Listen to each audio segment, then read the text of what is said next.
जय हिंद साथियों। मैं मनोज गुंतर वंदे मातरम डिफेंस इंस्टीट्यूट में आपका हार्दिक स्वागत करता हूं। आज हम बात कर रहे हैं अपने कॉम्प्लेक्स नंबर के बारे में। कॉम्प्लेक्स नंबर के पार्ट 3 के बारे में बात कर रहे हैं। इससे पहले मैंने कॉम्प्लेक्स नंबर की 2 क्लासेस करा दी हैं। आज की जो क्लासेस है वो कॉम्प्लेक्स नंबर की थ्योरी की लास्ट क्लास है भैया इसमें, और इसके बाद जो कल की क्लास होगी, जो अगली नेक्स्ट क्लास होगी, उसमें हम करेंगे क्वेश्चंस। इसमें जो मैंने बताया है यहाँ पे आपके लिए, सबसे पहले मैंने फर्स्ट क्लास में बताया था आपके लिए कि z बराबर एक्स प्लस आयोटा वाई कहाँ से निकल के आती है। यहाँ से x क्या होता है, आयोटा वाई क्या होती है। आयोटा के बारे में कंप्लीट बताया था। उसके बाद मोड ऑफ z बताया था। उसके बाद आपके लिए ए आर जी ऑफ z बताया था, कोणांक कैसे निकालते हैं। उसके बाद अगली क्लास में पोलर फॉर्म बताई थी, यूलर फॉर्म बताई थी। उसके बाद भैया लॉग ऑफ जेड बताया था, द माइवर थ्योरम बताई थी, और सम्मिश्र संख्या के वर्गमूल बताए थे कि कैसे वर्गमूल ज्ञात करना है। आज हम बात कर रहे हैं सम्मिश्र संख्या के घनमूल के बारे में। सम्मिश्र घनमूल के बारे में बात करेंगे। बात समझना, घनमूल कि x इक्वल टू, घनमूल का मतलब होता है x इक्वल टू 1/3 कि जो x, ये जो 1 क्या हो गया, x इक्वल टू क्या है, 1 का घनमूल है। अब यहां से दोनों तरफ क्या करते हैं, क्यू करते हैं। एक्स क्यू इक्वल टू हो जाएगा 1 और X cube minus 1 equal to क्या हो गया, 0। और A cube minus B cube क्या होता है, A cube minus B cube का फॉर्मूला होता है A minus B A square plus A B plus B square, ही होता है। इसको यहाँ पे अप्लाई करेंगे तो ये आ जाएगा एक्स माइनस वन, दूसरा क्या होगा x square plus x plus 1 equal to 0। यहां से x इक्वल टू क्या आ जाएगा भैया, 1 आ जाएगा। इसका तो कोई मतलब नहीं है, लेकिन इसको सॉल्व करेंगे। यहां से x square plus x plus 1 equal to 0 कौन सा लगाएंगे भैया, श्रीधराचार्य लगाएंगे, क्योंकि गुणनखंड विधि से x की वैल्यू नहीं निकल सकती। तो श्रीधराचार्य x इक्वल टू क्या आएगा, माइनस b की value 1 plus minus under root में बी स्क्वायर मतलब कि 1 माइनस 4ac, 4ac मतलब कि कितना हो गया भैया 4, a की वैल्यू 1, c की वैल्यू 1 अपॉन 2, a की वैल्यू 1। तो यहां से x इक्वल टू क्या आ जाएगी आपकी, -1 प्लस माइनस अंडर रूट में 3 माइनस का 3 अपॉन 2। इसको लिख सकता हूं भैया मैं x equal to -1 plus minus, जब कभी भी अंडर रूट में माइनस हो तो उसको लिख सकते हैं भैया आयोटा अपॉन 2 आ जाएगा। यहां से x की 2 वैल्यू आएंगी, x1 जिसको बोलते हैं भैया omega equal to -1 plus under root में 3 अपॉन 2, और x2 क्या आ जाएगा जिसको बोलते हैं ओमेगा स्क्वायर -1 माइनस रूट में 3 अपॉन 2। अब यहां पे देखना ये एक दूसरे के संयुग्मी है या नहीं। यहाँ पे आयोटा वाली संख्या का चिन्ह चेंज हो रहा है, इस जगह पे प्लस साइन के बीच में यहाँ पे क्या हो गया, माइनस हो गया। मतलब कि जो ओमेगा होता है, omega equal to omega square क्या होता है भैया, संयुग्मी, या omega square equal to omega का संयुग्मी। मतलब कि ये इसका संयुग्मी और ये इसका संयुग्मी, क्योंकि दोनों में क्या हो रहा है, आयोटा वाली संख्या का चिन्ह चेंज हो रहा है। तो यहां से भैया ओमेगा की वैल्यू क्या आ गई, -1 प्लस √3 आयोटा अपॉन 2, और ओमेगा स्क्वायर की वैल्यू क्या आ गई निकल के, -1 माइनस √3 आयोटा अपॉन 2। तो यहां से दो कंक्लूजन निकल के आते हैं, उनको लास्ट में यहां पे लिख रहा हूं भैया कि ओमेगा क्यू इक्वल टू होता है 1, और 1 plus omega square equal to होता है 0। कैसे भैया, यहाँ पे एक्स क्यू मतलब कि ओमेगा मान के चला भैया मैं, यहाँ पे एक्स का एक मान निकल के आ रहा है ओमेगा और ओमेगा स्क्वायर, तो ये हो जाएगा ओमेगा क्यू इक्वल टू 1 आ गया, और इस जगह पे 1 प्लस ओमेगा स्क्वायर क्या हो जाता है, 0। ठीक है भैया, यहां से तो कंडीशन निकल के आती है, ओमेगा क्यू इक्वल टू होता है 1, और omega 1 plus omega square equal to हो जाता है 0। इसको मैं इस तरीके से लिख सकता हूं, ओमेगा की पावर 3n इक्वल टू होता है भैया 1। मतलब कि अगर ओमेगा की घात 3 के गुणज में है, 3 के गुणज में है, तो क्या हो जाएगा भैया, इसका मान 1 होगा। मतलब कि ओमेगा की घात 6, ओमेगा की घात 9, 12, इन सभी का मान कितना होगा भैया, 1 होता है। आगे क्वेश्चन के बारे में बात करते हैं। क्वेश्चन दे रखा है एक,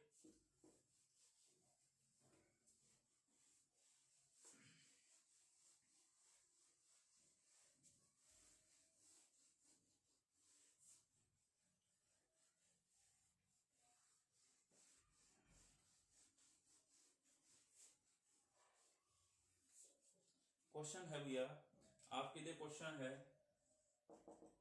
-1 प्लस √3 आयोटा अपॉन 2 की whole power 100 plus -1 minus √3 iota upon 2 की होल पावर 100 का मान ज्ञात करो इक्वल टू होगा।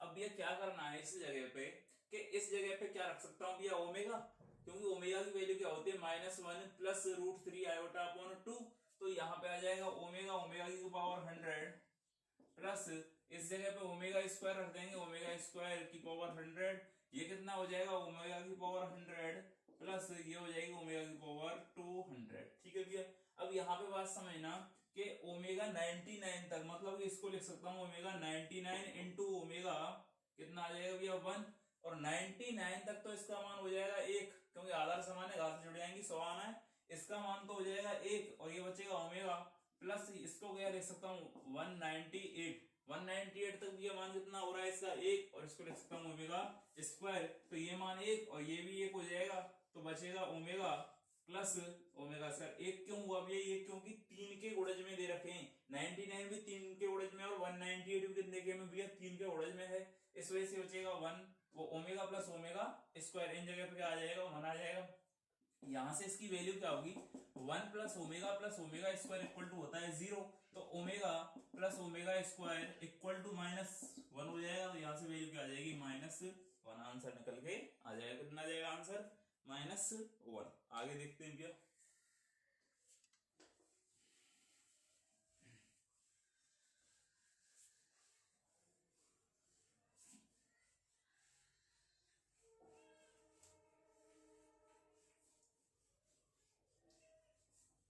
आगे बात करते हैं भैया आपके बिंदु पथ के बारे में।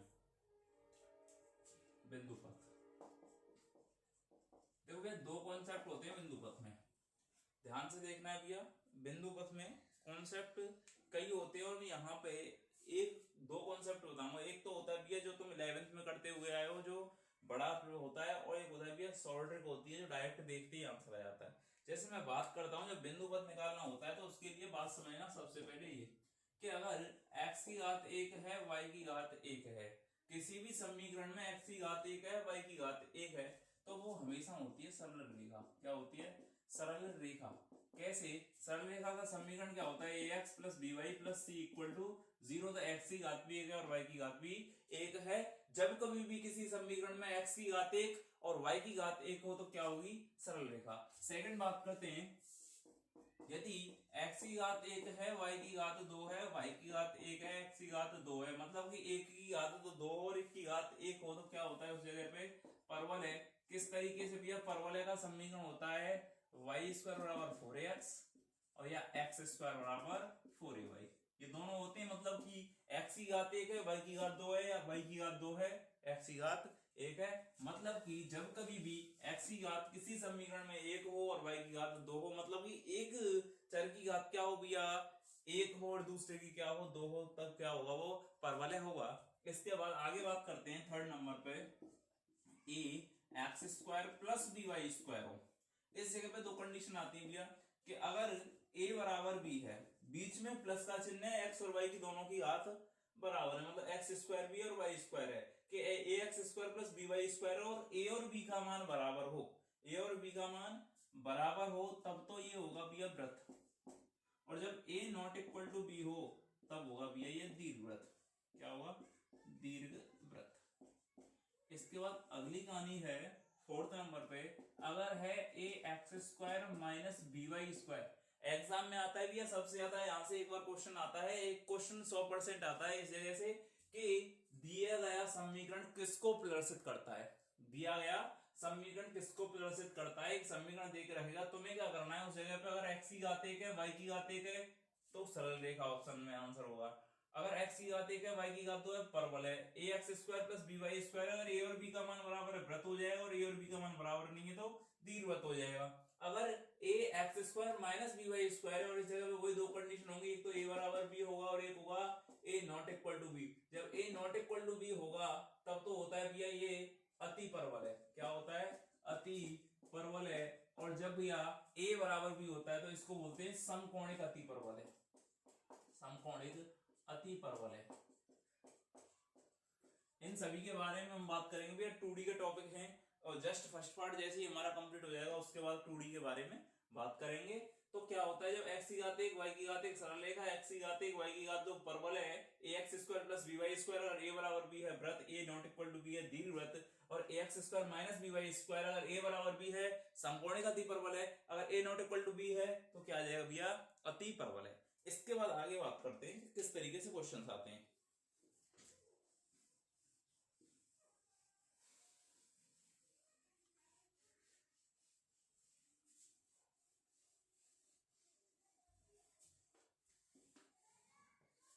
क्वेश्चन है भैया बिंदु पथ के लिए, क्वेश्चन देखना, क्वेश्चन दे रखा है यदि z minus iota upon z plus iota का मोड इक्वल टू है 1 तो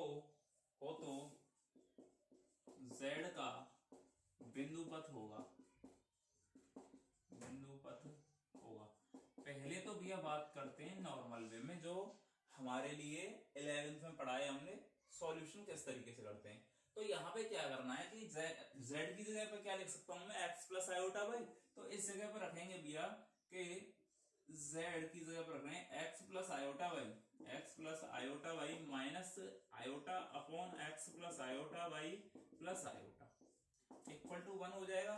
और भैया मोड की प्रॉपर्टी होती है, अगर मोड में z1 अपॉन z2 दे रखा है मोड में तो ये हो जाता है z1 अलग हो जाता है और z2 अलग हो जाता है, मोड अलग अलग चला जाता है, अंश का अलग हो जाता है और डिनोमिनेटर हर का अलग हो जाता है भैया। तो जब ऊपर वाले के लिए आएगा यहाँ से आयोटा कॉमन आ जाएगा, आयोटा कॉमन आएगा तो y माइनस 1 हो जाएगा, मतलब कि x plus iota common y minus 1 upon x plus iota और y प्लस 1 आ जाएगा नीचे से। इन दोनों का अलग अलग मोड का मतलब होता है भैया अंडर रूट में x square plus y square होता है।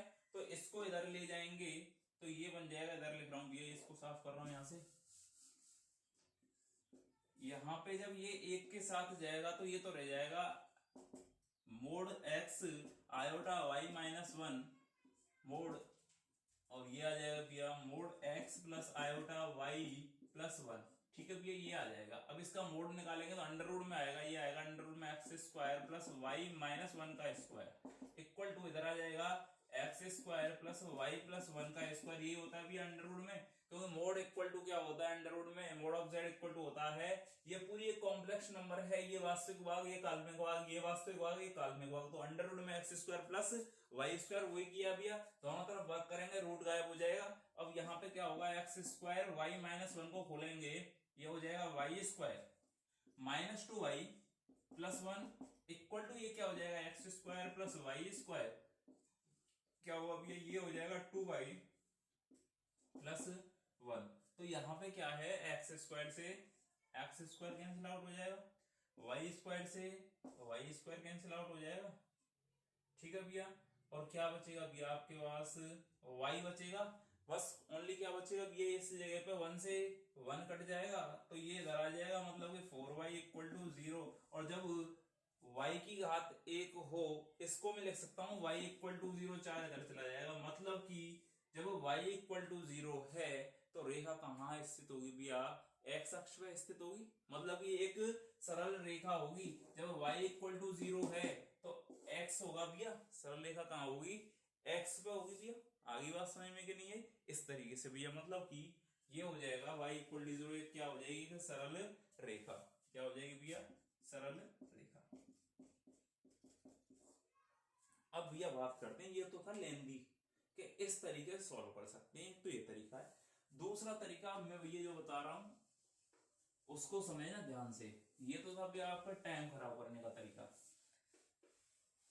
देखो भैया यहाँ पे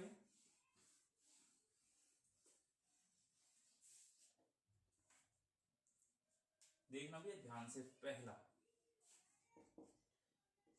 z minus z1 upon z plus z1 equal to k, z minus z1 upon z plus z1 equal to k दे रखा है। यहाँ पे दो चीजें होंगी, या तो k बराबर हो सकता है 1 या k का मान 1 ना हो। बात समझे ना। z minus Z one upon z plus z one equal to है k। ये प्लस माइनस ऊपर नीचे हो सकते हैं, इससे कोई फर्क नहीं पड़ेगा कि ऊपर प्लस आ जाता है नीचे माइनस आ सकता है। ठीक है भैया, बस ये दोनों चीज देख लेना कि प्लस माइनस होने चाहिए, या तो ऊपर होगा या नीचे होगा। ठीक है भैया, अब एक तो मान हो सकता है कि k बराबर 1 हो और दूसरा होगा k बराबर 1 नहीं। अगर k बराबर 1 नहीं है और कोई दे रखा है माइनस का 1, माइनस का 4, माइनस का 6, माइनस का 10, 2, 4, 6, 8 कुछ भी दे रखा है भैया, तो हमेशा याद रखना 0 भी दे रखा है तो क्या हो जाएगा, ये एक वृत्त बनेगा। ये जो z का बिंदु पथ होगा क्या होगा, एक वृत्त होगा। अब इस जगह पे k इक्वल टू 1 दे रखा है, k इक्वल टू क्या दे रखा है भैया, 1 दे रखा है। तो इस जगह पे आंसर होंगे भैया तो x अक्ष होगा, x अक्ष पर रेखा होगी, दूसरा होगा y अक्ष पर रेखा होगी, x अक्ष पर रेखा होगी और y अक्ष पर रेखा, x अक्ष पर रेखा और y अक्ष पर रेखा। ठीक है भैया, जब ये दोनों ऑप्शन में नहीं होंगे x अक्ष और y अक्ष, तब कौन हो सकता है, सरल रेखा।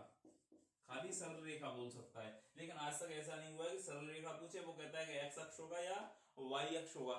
तो मैंने अभी ये क्वेश्चन बताया, उस क्वेश्चन को देखना है। इधर क्वेश्चन था z minus iota upon z plus iota equal to दे रखा था 1। सबसे पहले मुझे देखना है भैया क्या दे रखा है, 1 दे रखा है। क्या दे रखा है, 1, और 1 दे रखा है तो भैया व्रत तो हो ही नहीं सकता है। अगर इस जगह पे मैं कर देता भैया 2, तो आंख मीच के कुछ नहीं करना था मुझे कि k का मान 2 और k का मान 1 नहीं है, तब क्या हो जाएगा, व्रत हो जाएगा। मतलब कि अभी इस कंडीशन में क्या है, व्रत है, सॉल्व करने की मुझे जरूरत नहीं है भैया। अब इस जगह पे उसने दे रखा था 1।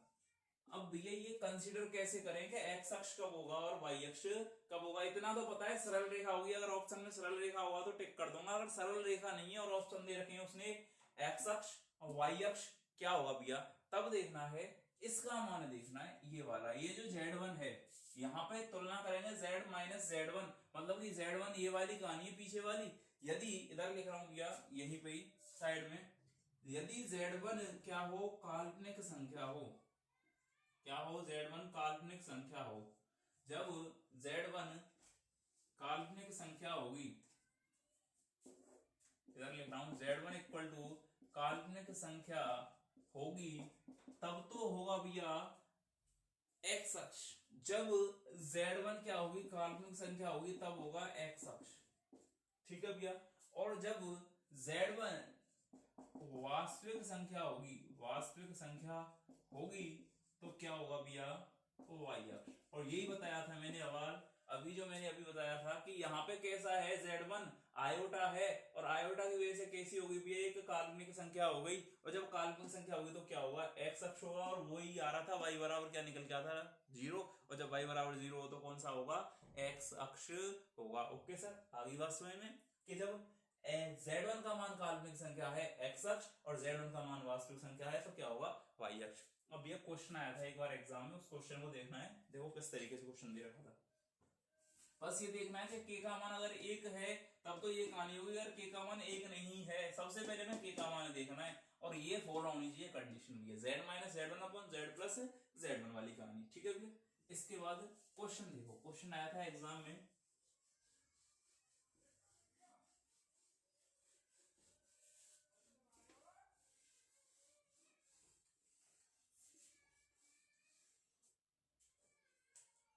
क्वेश्चन आया था भैया एग्जाम में, z minus a upon z plus a equal to 1 दे रखा था भैया। अब यहाँ पे ये बताओ भैया इसका आंसर क्या होगा, x अक्ष होगा, y अक्ष होगा, सरल रेखा होगी, या भैया व्रत होगा, क्या होगा। अरे साहब व्रत तो है ही ना सके, क्यों ना आ सके, यूं ना आ सके भैया कि k को मान 1 दे रहा है, और k को मान 1 है तो भैया या तो x अक्ष होगा या y अक्ष होगा। अब ये चेक करना है किस पे डिपेंड है, ये z1 पे डिपेंड है, और z1 की वैल्यू क्या है, a।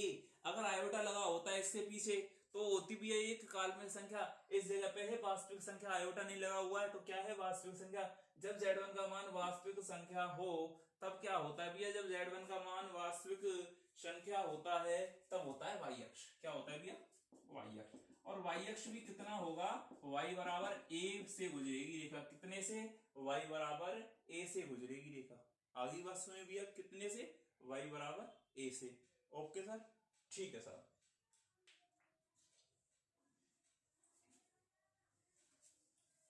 वाई एक्स होगा भैया, ठीक है। अगली प्रॉपर्टी आती है भैया, ध्यान से समझना, सेकंड प्रॉपर्टी। और सेकंड प्रॉपर्टी बहुत खास है भैया, वहां ध्यान से देखना है तुम्हें कि क्या होता है और क्या नहीं होता है।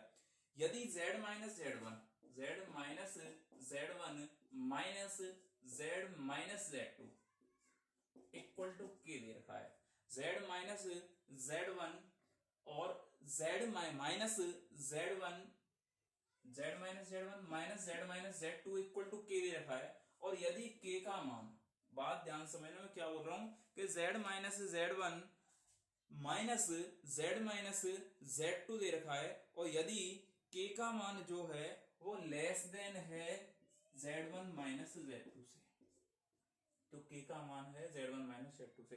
ये जो z1 z2 है यहाँ पे कोई ना कोई संख्या होंगे, आ रही बात समझ भी, z1 है, z1 और z2 है, कोई ना कोई क्या होंगे भैया, संख्या होंगे। जैसे मैं बात करता हूं इस जगह पे z माइनस दो माइनस z माइनस चार, नहीं दो ही ले लेते हैं भैया, ठीक है, इक्वल टू दो।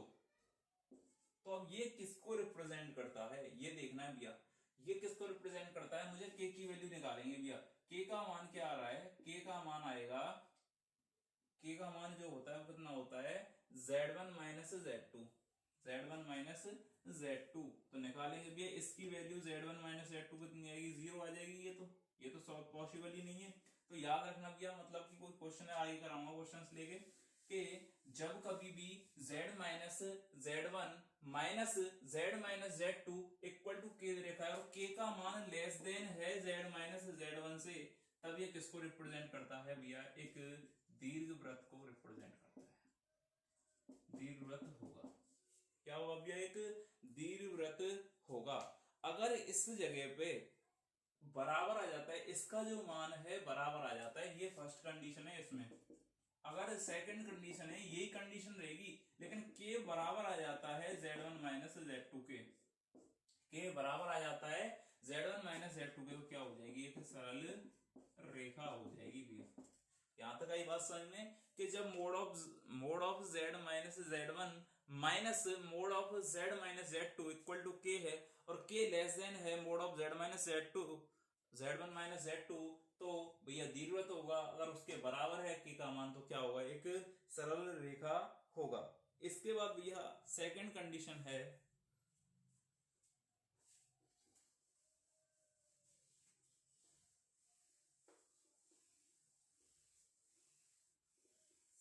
ये तो होते हैं भैया आपके बिंदु पथ निकालने के तरीके। एक और आता है बिंदु पथ निकालने के तरीके में भैया, उसको और समझना है कि mode of z minus z1 का square plus z minus z2 का स्क्वायर, क्या है भैया, mode of z minus z1 का square plus z minus z2 का स्क्वायर इक्वल टू होता है, इक्वल टू है भैया z1 माइनस z2 के स्क्वायर के। तो z का बिंदु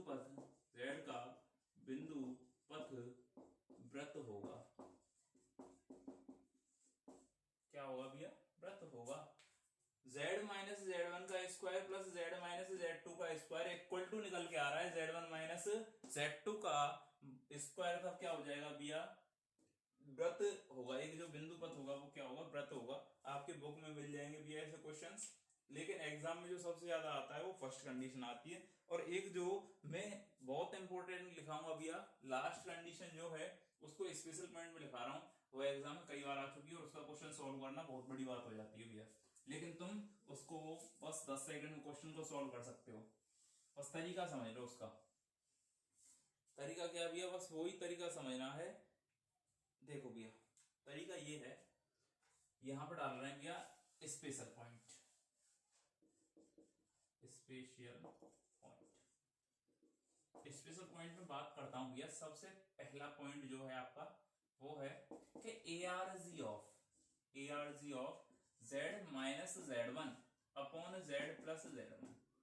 ये जो प्लस माइनस है ऊपर नीचे हो सकते हैं, लेकिन एक जगह पे प्लस होगा, दूसरी जगह पे माइनस होगा। ARG ऑफ मतलब कि इस जो समिश्र संख्या है, इस कोष्टक के अंदर भी एक समिश्र संख्या बनेगी। मैंने बताया था आपके लिए सर कि इसके अंदर भी एक समिश्र संख्या बनेगी, क्योंकि नीचे क्या है आयोटा आएगा, ऊपर नीचे संयुग्म से गुणा करिएगा, समिश्र संख्या बना लेंगे। तो ए आर जी मतलब कि कोणांक of z minus z1 upon z plus z1 equal to आ रहा है भैया ए मतलब कि नियत कोण, नियत कोण। और ये एग्जाम में आ चुका है भैया, एग्जाम में आया था कुछ इस तरीके से, A R G of z minus 3 iota upon z plus 3 iota equal to दे रखा था पाई बाई 3। क्या दे रखा था भैया? पाई बाई 3 एक नियत कोण दे रखा था। तो यह किसको प्रदर्शित करता है? सरल रेखा, अति परवलय, वृत्त, दीर्घवृत्त, किसको रिप्रेजेंट करेगा? तो भैया यहाँ पे यही बात समझनी है कि जब कभी भी A R G of z minus z1 upon z plus z1 equal to A दे रखा है, नियत कोण दे रखा है, तो हमेशा तो z का बिंदु पथ, z का बिंदु पथ एक वृत्त होता है, एक वृत्त होता है।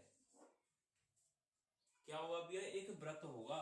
आंख मीच के आंसर पर टिक कर दियो भैया कि क्या होगा भैया? वृत्त होगा। किस तरीके से? A R G of z minus z1 upon z plus z1 equal to A रहा है। अब भैया देखो, अगर क्वेश्चन है वही अभी जो क्वेश्चन लिखा है, A R G of z minus 3 iota upon z plus 3 iota equal to pi by 3 रहा है। अब क्या करोगे आप?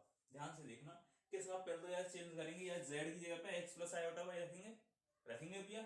जब यहाँ में यह जगह रखेंगे, नीचे +1 नीचे आयोटा है तो ऊपर नीचे संयुग्मी को गुणा करेंगे, संयुग्मी को गुणा करने के बाद इसका क्या निकालेंगे? ए आर जी निकालेंगे। ए आर जी टेन के टर्म में आएगा, टेन उधर जाएगा, तब जाके भैया कहीं ना कहीं से आंसर निकल के आएगा। और ऐसा मुझे नहीं करना है भैया। मुझे पता है कि A R G of z minus z1 upon z plus z1 equal to होता है ए। नियत कोण है, अगर ए का मान क्या है? नियत कोण है, तो क्या होगा भैया? z का जो बिंदु पथ होता है एक वृत्त होता है। सबसे ज्यादा एग्जाम में आता है भैया। इसी में सेकंड कंडीशन है, ये वाली कंडीशन है, उसको ध्यान से देखना भैया। वो गलती करवा देती है कि z minus z1 upon z plus z1 equal to 0 या पाई। क्या दे रखा है? 0 या पाई। 0 या पाई को छोड़कर अगर और कोई कोण हुआ भैया, और कोई एंगल हुआ, तब तो वृत्त होगा। अगर 0 और पाई हुआ, 0 या पाई हुआ, तो क्या होगा भैया? बिंदु पथ एक सरल रेखा होगा। नहीं, यही बात समझ भैया कि A R G of z minus z1 upon z plus z1 equal to A एक नियत कोण है, तो क्या होगा? वृत्त होगा भैया। बिंदु पथ जो होगा वृत्त होगा। अगर 0 और पाई है, तब क्या होगा? एक सरल रेखा होगा। क्या होगा भी? एक सरल रेखा होगा। मतलब कि 0 और पाई को छोड़कर अगर कोई भी कोण दे रखा है, pi by 2, pi by 4, pi by 3, pi by 6, 3 pi by 4, कुछ भी दे रखा है 0 और पाई को छोड़कर भैया, तो क्या होगा? वृत्त होगा भैया। ठीक है। और जब 0 और पाई हो तो क्या होगा भैया? एक सरल रेखा होगा। ठीक है भाई। इसके बाद थर्ड स्पेशल पॉइंट आता है,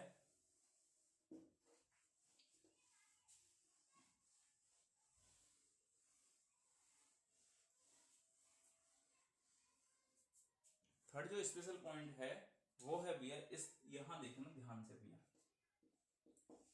1 प्लस ओमेगा स्क्वायर आपने पढ़ा है 0, लेकिन 1 प्लस ओमेगा की घात n प्लस ओमेगा की घात 2n दे रखा है। 1 प्लस ओमेगा ओमेगा की घात n, 1 प्लस ओमेगा की घात n प्लस ओमेगा की घात 2n दे रखा है। तो यहां से दो कंडीशन होती है भैया, फर्स्ट कंडीशन और सेकंड कंडीशन। अगर n जो है n इक्वल टू 3 का गुणज है, 3 का गुणज है, क्या है भैया? 3 का गुणज, मतलब कि n का मान 3 दे रखा है, 6 दे रखा है, 12, यहां भी आएगा भैया 6, और तुम्हारा आ जाएगा भैया 3 का गुणज होना चाहिए। n का जो मान है वो क्या होना चाहिए? 3 का गुणज है, मतलब कि 3, 6, 9, 12, 14, तब क्या होगा भैया? इसका मान हो जाएगा, जब 3 का गुणज है तब तो इसका मान आता है 3। क्या आ जाता है भैया? इसका मान आता है 3। और यदि सेकंड है, यदि n इक्वल टू 3 का गुणज नहीं है, 3 का गुणज नहीं है, गुणज नहीं है, तब इसका आंसर आता है भैया 0। क्या आ जाता है भैया? 0। डायरेक्ट देगा इस तरीके से, 1 प्लस ओमेगा की घात 5 प्लस ओमेगा की घात 7 दे रखा है। तो इसका आंसर क्या आ जाएगा भैया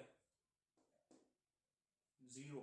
ठीक है भैया, जब 3 का गुणज नहीं है, n का जो मान है 3 का गुणज नहीं है। अगर दे रखा है 1 प्लस ओमेगा की घात दे रखी है भैया आपके लिए 3 प्लस ओमेगा की घात 6, तो इसका आंसर क्या आएगा भैया 3, क्योंकि यहाँ पे ओमेगा की घात 3 का गुणज है, n का जो मान है 3 का गुणज है। ठीक है भाई, यहाँ 3 दे रखा है और यहाँ पे भी 2 तिया 6, 3 दे रखा है। ठीक है भाई, जब कभी भी 3 का गुणज होगा तब तो होगा भैया 3 आंसर हो जाएगा, और जब कभी भी 3 का गुणज नहीं होगा तो क्या हो जाएगा 0 हो जाएगा। इसके बाद फोर्थ कंडीशन है आपकी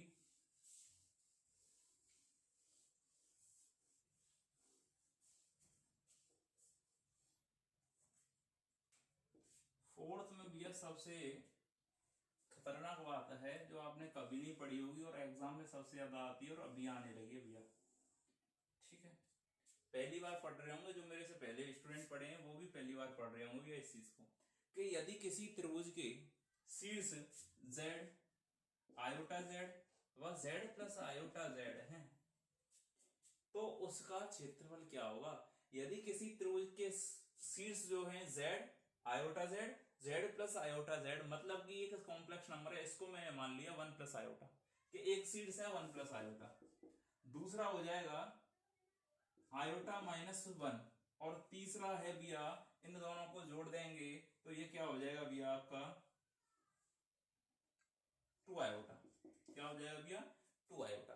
क्या वो आएगा क्वेश्चन कि उस त्रिभुज का क्षेत्रफल ज्ञात करो जिसके शीर्ष 1 प्लस आयोटा आयोटा माइनस 1 तथा 2 आयोटा हो, तो क्षेत्रफल क्या होगा भैया। क्षेत्रफल आता है एग्जाम में, क्षेत्रफल होता है इसका डेल्टा इक्वल टू होता है 1/2 मोड ऑफ z का स्क्वायर, मोड ऑफ z का स्क्वायर। अब तुम्हें देखना है भैया ये जो है, ये देखो भैया क्या है, ये z है, ये क्या है z है, ये आयोटा z है, क्योंकि इसका में इसके साथ आयोटा का गुणा करेंगे तो ये हो जाएगा आयोटा प्लस आयोटा स्क्वायर हो जाएगा भैया, नहीं यही बात समझ, तो जब आ जाएगा आयोटा माइनस 1, तो ये हो जाता है आयोटा z और ये हो जाता है z प्लस आयोटा z। तुम्हें यहाँ बस एक चीज देखनी है कि कौन सी z दे रखा है, z कौन सा है वही देखना है। इस जगह पे मैं क्या बोल रहा हूँ, यदि किसी त्रिभुज के शीर्ष z आयोटा z और z प्लस आयोटा z है तब उस त्रिभुज का क्षेत्रफल क्या होता है 1/2 मोड ऑफ z का स्क्वायर। इस जगह पे क्या हो जाएगा भैया, मैं क्वेश्चन लिख रहा हूँ, इस जगह पे क्वेश्चन है आपके लिए, इसको लिख लेना भैया कि जब किसी त्रिभुज के शीर्ष z आयोटा z तथा z प्लस आयोटा z हो तो त्रिभुज का क्षेत्रफल होता है delta equal to 1/2 mod of z का स्क्वायर।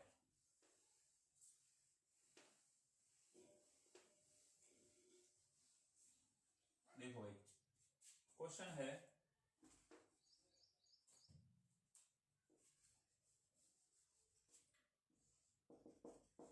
उस त्रिभुज का क्षेत्रफल ज्ञात करो जिसके शीर्ष क्रम से 3 plus 4 iota comma 3 plus 4 iota comma भैया इसके हो जाएंगे 3 आयोटा माइनस 4 तथा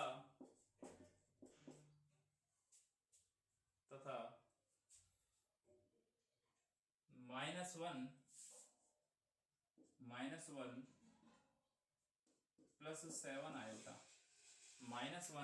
प्लस 7 आयोटा हो। मतलब कि क्वेश्चन दे रखा है उस त्रिभुज का क्षेत्रफल ज्ञात करो जिसके शीर्ष 3 प्लस 4 आयोटा 3 आयोटा माइनस 4 तथा -1 प्लस 7 आयोटा हो। तो भैया यहाँ सबसे पहले z करते हैं भैया, ये है z की वैल्यू। ठीक है, देखो z बराबर दे रखा है 3 प्लस 4 आयोटा। अब भैया मैंने आपके लिए ये बताया है कि यदि एक शीर्ष z दूसरा आयोटा z और तीसरा है z प्लस आयोटा z, तो ये पहला z है तो मैं आयोटा z खुद निकालूंगा। अभी अगर इससे तुलना कर लेंगे सेम आ जाता है तो क्वेश्चन वही होगा। आयोटा z निकालेंगे, ये हो जाएगा इसके साथ iota 3 iota plus 4 iota into iota, मतलब कि आयोटा स्क्वायर हो जाएगा इस जगह पे, तो ये हो जाएगा 3 आयोटा माइनस 4, मतलब कि सेकंड सही है भैया शीर्ष। थर्ड शीर्ष निकालेंगे z प्लस आयोटा z मतलब कि 3 प्लस 4 आयोटा प्लस 3 आयोटा -4 क्या आएगा भैया इस जगह पे, तो -1 + 7 आएगा, मतलब कि तीसरा भी है। मतलब कि ये वही क्वेश्चन है जो मैंने बताया कि यदि किसी त्रिभुज के शीर्ष z, आयोटा z तथा z + आयोटा z हो तो त्रिभुज का क्षेत्रफल क्या होता है, डेल्टा = 1/2 मोड ऑफ z का स्क्वायर।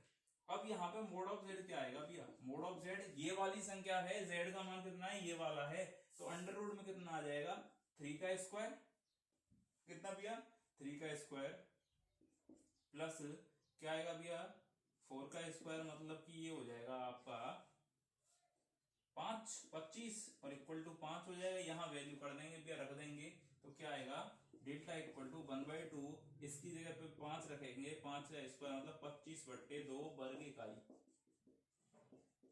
आ जाएगा, 25/2 वर्ग इकाई क्या निकल के आ जाएगा, इसका आंसर निकल के आ जाएगा। ठीक है भैया, क्वेश्चन ध्यान रखना, ऐसा एग्जाम में आ गया तो भैया 1-2 बंदा ही सोल्व कर सकता है, क्योंकि हर किसी को ये चीजें नहीं पता होती है, ना कोई कराता है इन चीजों को। सब ये लेंदी तरीके से बताएंगे आपके लिए कि ऐसे ही बिंदु पथ में लेंदी तरीका पता होता है, लेकिन शॉर्ट ट्रिक के लिए बहुत कोशिश करनी पड़ती भैया। और मैंने भी ये कहीं बहुत जगह से डिटेल को सवाल के तब आपके लिए करा रहा हूँ कलेक्ट करके। यहाँ से भैया आगे बात करते हैं, ये आईआईटी और आईआईटी में कराई जाती है ये चीजें, जेईई मेंस वगैरह में, क्योंकि वहां पे हमारे लिए टाइम बहुत और कम होता है। और ऐसे ही नेवी में होता है, नेवी में 100 क्वेश्चंस के लिए आपको 60 मिनट मिलती है, तो वहां पे जितना शॉर्ट एंड स्वीट करोगे भैया उतना ही सिलेक्शन के नजदीक जाओगे। इसके बाद भैया आगे बात करते हैं सेकंड, मतलब जो अगला स्पेशल पॉइंट है उसके बारे में। यदि किसी त्रिभुज के शीर्ष यदि किसी त्रिभुज के शीर्ष z, ओमेगा z तथा z + ओमेगा z है, यदि किसी त्रिभुज के शीर्ष क्या है भैया z, ओमेगा z तथा z + ओमेगा z है, तो त्रिभुज का क्षेत्रफल क्या होता है भैया, डेल्टा = 3/4 √3/4 मोड ऑफ z का स्क्वायर। √3/4 क्या होता है, √3/4, रूट भैया ऊपर होगा, ओनली ऊपर इस जगह पे, √3/4 z का मोड ऑफ z का स्क्वायर, ये क्या हो जाता है भैया क्षेत्रफल। सेम वही कहानी है कि पहला मान लेगा भैया z, दूसरा ओमेगा z है, और तीसरा क्या है z + ओमेगा z है, तो क्या हो जाएगा त्रिभुज का क्षेत्रफल ज्ञात करना है। त्रिभुज का क्षेत्रफल क्या होता है, डायरेक्ट भी आ सकता है भैया एग्जाम में, सेम ऐसे थ्योरी में दे दे तो क्या आ जाएगा √3/4 मोड ऑफ z का स्क्वायर। ठीक है भैया, और ये हो जाता है आपका टॉपिक कंप्लीट। यहां तक भैया आपके लिए पूरा कॉम्प्लेक्स नंबर की कोई भी चीज नहीं छोड़ी गई है भैया, और आपने जितना पढ़ा भी नहीं होगा उससे ज्यादा यहाँ पे आपके लिए डिटेल करा दी गई है, और इससे एक क्वेश्चन बाहर भी नहीं जाएगा। आपको बस ये टॉपिक कंप्लीट करना है। इसके बारे में कल हम क्वेश्चंस के बारे में बात करेंगे, इसके क्वेश्चन कराएंगे भैया, और उसके बाद अगला टॉपिक स्टार्ट होगा अपना लॉग। थैंक यू, चैनल को सब्सक्राइब करें, शेयर करें और लाइक करें भैया, धन्यवाद।